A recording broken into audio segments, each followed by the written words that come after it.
वैज्ञानिक हैं और दूसरी बात है कि लद्दाख के गरीब बच्चों के लिए जो एक शिक्षा की अलग जगह थी, उसके लिए भी इन्होंने जो अनशन किया है। जो दिल्ली में कॉकरोच पार्टी है, उसके जो संदीप जी हैं, उसके जो चीफ हैं, उनके जो अनशन करने के लिए सोनम वांगचुक जी पिछले 21 दिनों से जो धरना स्थल पर बैठे थे, उनको परसों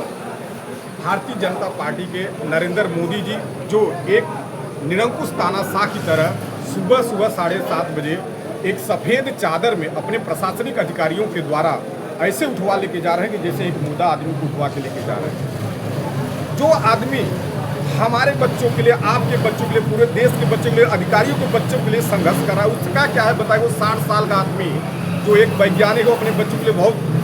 लेकिन वो देश के गरीब बच्चों के लिए जो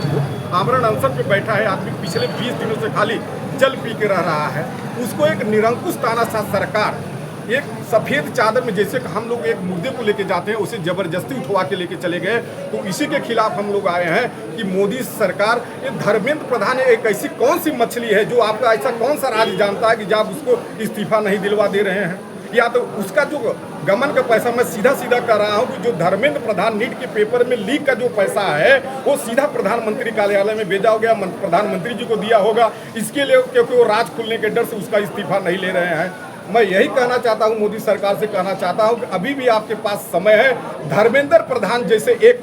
जो आपकी कठपुतली है या तो आपका बोस है, उसका इस्तीफा तुरंत ले, नहीं तो ये आंदोलन अभी जो धीरे धीरे रूप ले रहा है ये उग्र हो जाएगा और आपकी कुर्सी उखाड़ के फेंकने का काम करेगा। मैं महामहिम राज्यपाल महोदय के महामहिम राष्ट्रपति महोदय जी से कहना चाहता हूं कि आपकी देश की प्रथम नागरिक है, आपका भी तो कुछ कर्तव्य बनता है कि नहीं। जब एक निरंकुश प्रधानमंत्री,